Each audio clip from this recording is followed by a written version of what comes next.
Inertia.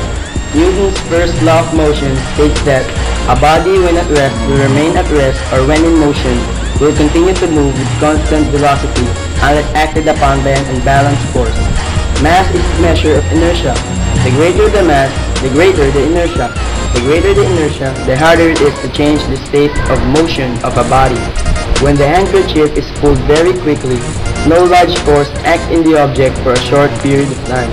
Another example is a female student that throws a baseball and is able to catch motionlessly to the male student.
Go! Tira!